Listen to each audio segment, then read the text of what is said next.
मैं डॉक्टर जितेंद्र कुमार द्विवेदी, सहायक प्राध्यापक राजनीति शास्त्र, शासकीय निरंजन केसरवानी महाविद्यालय, कोटा, जिला बिलासपुर में पदस्थ हूँ। मैं वीडियो लेक्चर बीए भाग 3 राजनीति शास्त्र का द्वितीय प्रश्न पत्र लोक प्रशासन का तैयार कर रहा हूँ, जिसमें इकाई 3 प्रशासनिक व्यवहार संचार विषय पर मैं लेक्चर तैयार कर रहा हूँ। यह 2 भागों में 10-10 मिनट का लेक्चर है। प्रथम भाग हम शुरू करते हैं। जैसा कि बीए भाग 3 राजनीति विज्ञान द्वितीय प्रश्न पत्र लोक प्रशासन विषय के अंतर्गत इकाई 3 प्रशासनिक व्यवहार संचार पर मैं व्याख्यान प्रस्तुत कर रहा हूं। संचार प्रशासन का प्रथम सिद्धांत माना जाता है। संचार संदेशों के विनिमय एवं पारस्परिक समझ के निर्माण की प्रक्रिया है। वस्तुतः यह अर्थपूर्ण संदेशों का ऐसा पारस्परिक आदान प्रदान है जिसका उद्देश्य आपसी समझ को उत्पन्न करना तथा पारिवारिक मानव व्यवहार को प्रभावित करना है। संचार मानवीय संबंधों का अभिन्न एवं महत्वपूर्ण अंग है। यदि किसी संगठन के लोग एक दूसरे की भावनाओं को जान समझ लें तो निसंदेह उत्पादन बढ़ाने में मदद मिलेगी। संगठन में आपसी विचार विमर्श उतना महत्वपूर्ण है जितना शरीर के लिए कोशिकाएं। प्रबंधक का सबसे अधिक समय संचार में ही लगता है। वह औसतन अपना 70 से 80% समय संचार गतिविधियों में ही बिताता है। समान तौर पे हम देखते हैं कि संचार प्रक्रिया संगठन को बांधे रखती है, क्योंकि इससे संगठन की गतिविधियों और लक्ष्य प्राप्ति के बारे में महत्वपूर्ण जानकारी का प्रचार प्रसार होता है। प्रशासन में व्यवहारिक प्रशासन में संचार को जानने के लिए उसकी अर्थ परिभाषा महत्व को जानना जरूरी है। सर्वप्रथम हम देखते हैं संचार का अर्थ एवं परिभाषा। संचार शब्द में विचारों का आदान प्रदान, विचारों की साझेदारी तथा भाग लेने की भावना सम्मिलित है। विभिन्न विचारकों ने इस पर अलग अलग परिभाषाएं प्रस्तुत किए हैं। हम 2 परिभाषाओं को देखेंगे। जैसे पहला लेते हैं थियो हेमन के अनुसार संचार एक व्यक्ति से दूसरे व्यक्ति को सूचनाएं एवं समझ हस्तांतरित करने की प्रक्रिया है। इससे प्रकट होता है कि संचार एक व्यक्ति से दूसरे व्यक्ति को सूचना को देने और समझने की एक प्रक्रिया कहलाती है। दूसरी परिभाषा लेते हैं F.G. मेयर के अनुसार मानवीय विचारों और सम्मतियों को शब्दों, पत्रों एवं संदेशों के माध्यम से आदान प्रदान ही संचार है। मेयर जी ने इसमें बताया है कि जो संचार है वह शब्दों, पत्रों, संदेशों इत्यादि के माध्यम से प्रस्तुत होता है। समान तौर पे संचार प्रत्यक्ष या परोक्ष रूप से, चेतन अवचेतन रूप से संप्रेषित भावनाओं, प्रवृत्तियों और इच्छाओं का योग होता है। संचार को जानने के बाद इसके महत्व को जानना जरूरी है। प्रशासन में हम संचार के महत्व का अवलोकन करेंगे। प्रशासन द्विमार्गीय यातायात के समान होता है और प्रभावी संचार की आवश्यकता अनुभव करता है। प्रभावी संचार के अभाव में प्रबंधन की कल्पना तक नहीं की जा सकती है। संचार के महत्व को स्वीकारते हुए विभिन्न विचारकों ने अलग अलग उनकी व्याख्या की हुए हैं। प्रशासन में संचार के महत्व को निम्न बिंदुओं के संदर्भ में भली प्रकार से आंका जा सकता है। ये 8 बिंदु हैं। हम एक एक बिंदु पे संक्षिप्त में चर्चा करेंगे। पहले लेते हैं नियोजन एवं संचार। नियोजन प्रशासन का अत्यंत महत्वपूर्ण और प्राथमिक कार्य है। प्रशासन की सफलता कुशल नियोजन के प्रभावी क्रियान्वयन पर निर्भर करती है। संचार योजना के निर्माण एवं उसके क्रियान्वयन दोनों के लिए अनिवार्य होता है, क्योंकि इसी के लिए आंकड़े, कुशल क्रियान्वयन, आदेश, निर्देश, मार्गदर्शन की आवश्यकता होती है।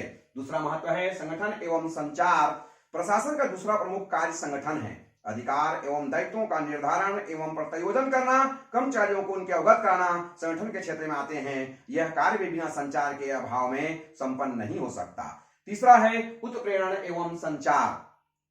प्रबंधकों द्वारा कर्मचारियों को अभिप्रेरित किया जाता है। इसके लिए संचार की आवश्यकता पड़ती है। हम देखते हैं कि मौखिक और लिखित दोनों प्रकार के भाषा का एकमात्र औजार के रूप में प्रयोग किया जाता है। चौथी महत्व है समन्वय एवं संचार। समन्वय एक समूह द्वारा किए जाने वाले प्रयासों को एक निश्चित दिशा प्रदान करने हेतु आवश्यक होता है। संगठन में व्यक्तियों को एकमात्र उद्देश्य की प्राप्ति हेतु परस्पर संयोजित किया जा सकता है। 5वां महत्व है नियंत्रण एवं संचार। नियंत्रण द्वारा प्रबंधक यह जानने का प्रयास करता है कि कार्य पूर्व निश्चित योजना अनुसार हो रहा है अथवा नहीं। इसके अतिरिक्त वह त्रुटियों एवं विचलनों को ज्ञात कर यथाशीघ्र ठीक करने का भी और करता है। कोशिश की पुनरावृत्ति को रोकने का प्रयास करता है। सभी कार्य बिना कुशल संचार प्रणाली के असंभव है। छठवां देखेंगे, निर्णय एवं संचार। सही निर्णय लेने हेतु प्रबंधकों को सही समय पर सही एवं पर्याप्त सूचनाओं, तथ्यों एवं आंकड़ों का ज्ञान प्राप्त करना अनिवार्य होता है। यह कार्य भी बिना प्रभावी संचार प्रणाली के संभव नहीं हो सकता। और सातवां है प्रभावशीलता। प्रभावी सेवाएं उपलब्ध करने के लिए जरूरी है कि स्टाफ के सदस्यों के बीच में विचारों का मुक्त आदान प्रदान बना रहे। किसी संगठन की प्रभावशीलता इसी बात पर निर्भर होती है कि वहां के कर्मचारी आपस में विचारों का कितना आदान प्रदान करते हैं, एक दूसरे के बात कितनी समझते हैं। और अंत में देखेंगे, न्यूनतम व्यय पर अधिकतम उत्पाद। समस्त विवेकशील प्रबंधकों का लक्ष्य होता है अधिकतम, श्रेष्ठतम, सस्ता उत्पादन करना।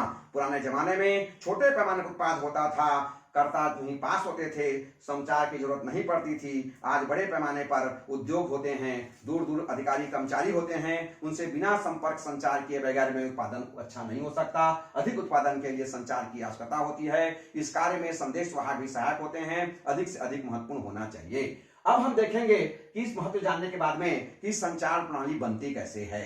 समान तौर पर संचार प्रणाली जो है मुख्यतः तीन पक्षों को मिलकर इसका निर्माण करते हैं। संचार की विषय सामग्री, संचार की विधि और संचार की प्रक्रिया। पढ़ा लेते हैं हम संचार की विषय सामग्री। संचार की विषय सामग्री में इस बात पर विचार किया जाता है कि इसका संचार किया जाना है, अर्थात संदेश क्या है जिसे प्रेषित करना है। प्रशासन में जिन उद्देश्यों अथवा कार्यों को ध्यान में रखकर संचार किया जाता है वे चार होते हैं। पहला निर्देश या आदेश, दूसरा सूचना और विचार, तीसरा तथ्य एवं सम्मतियां और चौथा मनोवृत्ति या भावनाएं। यह विषय सामग्री कहलाती है। अब देखेंगे संचार की विधि। संचार की विधि के अंतर्गत इस बात का निश्चय किया जाता है कि संचार कैसे किया जाए। संचार की विधियों में सामान्यतः चार विषयों को सम्मिलित किया जाता है। चार विधि होती है, जैसे पहले बोलना या कहना, दूसरा लिखना, तीसरा आचरण करना और चौथा सुनना। इसमें तीसरा महत्वपूर्ण तत्व है संचार की प्रक्रिया। संचार प्रक्रिया में इस बात पर विचार किया जाता है कि संचार की प्रक्रिया कैसी हो और उस प्रक्रिया में भाग लेने व्यक्ति संदेश के प्रेषण में कौन से कार्य करें। संचार की प्रक्रिया प्रमुख तत्व चार होते हैं। पहला है प्रेषण, दूसरा है सूचना, तीसरा प्राप्तकर्ता और चौथा होता है माध्यम। अब हम अगला देखेंगे संचार प्रणाली को जानने के पश्चात संचार वाहिकाएं अथवा संचार के प्रकार। समान तौर पे हम देखते हैं कि संचार जो है वह तीन प्रकार के होते हैं। पहला मौखिक अथवा लिखित संचार, दूसरा औपचारिक एवं अनौपचारिक संचार, तीसरा नीचे की ओर, ऊपर की ओर तथा समस्तरीय संदेश वहन। पहले लेते हैं मौखिक तथा लिखित संचार को। मौखिक संचार का मतलब होता है संवाददाता किसी सूचना अथवा संवाद का मुख से उच्चारण कर संवाद प्राप्तकर्ता को प्रेरित करते हैं। दूसरे शब्दों में कहेंगे कि सूचना या संदेश लिखित न होकर के जबानी होती है, जिसे निर्मित किए गए उन्हें मौखिक संप्रेषण कहा जाता है। और लिखित संप्रेषण का मतलब होता है कि ऐसी सूचनाएं जो कि मौखिक न होकर लिखित की गई हों। लिखित संप्रेषण के कई साधन होते हैं, बुलेटिन, हैंडबुक, डायरिया, मैगजीन, समाचार पत्र, सुझाव योजनाएं इत्यादि।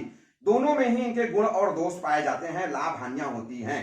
अब हम देखेंगे दूसरे प्रकार औपचारिक एवं अनौपचारिक। औपचारिक का मतलब होता है कि संदेश वाहक के निर्माण और प्रेषण में अनेक औपचारिक संवाद लिखित ही होते हैं। उदाहरण के लिए संस्था का प्रधानाचार्य अपने उप प्राचार्य को कुछ निर्देश प्रदान करेगा तो वह औपचारिक प्रकृति का होगा, लिखित में दिया जाता है। अपने नीचे रहने वाले अधिकारियों कर्मचारियों को निर्देश देने की स्थिति में होते हैं। अनौपचारिक का मतलब होता है कि संदेश वाहन में किसी प्रकार की औपचारिकता नहीं होती। ऐसे संदेश वाहक मुख्य पक्षों के बीच में अनौपचारिक संबंध पर निर्भर करते हैं, जैसे नेत्रों से किए जाने वाले इशारे, सिर हिलाना, मुस्कुराना, क्रोधित होना आदि। तीसरा है नीचे की ओर, ऊपर की ओर तथा समस्तरीय संदेश वाहन। नीचे की ओर का मतलब होता है कि वरिष्ठ अधिकारी अधीनस्थ कर्मचारियों को निर्देश पहुंचाते हैं तो उसे नीचे की ओर समाचार कहते हैं। इसका उद्देश्य होता है कर्मचारियों को यह जानकारी देना कि क्या किया जाना है। और जब वही चीज के ऊपर जब वह कर्मचारी अपने निर्देश को ऊपर पहुंचाता है तो उसे ऊपर की ओर कहा जाता है। और समान तौर पे समस्तरीय का मतलब होता है कि संचार संगठन में एक ही स्तर के कर्मचारियों अधिकारियों के बीच में होता है और आपस में वे बातचीत करते हैं तो उसे समस्तरीय कहा जाता है। समान तौर पर हम देखें तो पूरी श्रृंखला होती है, उच्च स्तर पर प्राप्त करने का समय शक्ति बचत होती है। यह कुल मिलाकर के दो भागों के अंतर्गत में पहला भाग मैं यहीं पे समाप्त करता हूं। दूसरे भाग के अंतर्गत में मैं संचार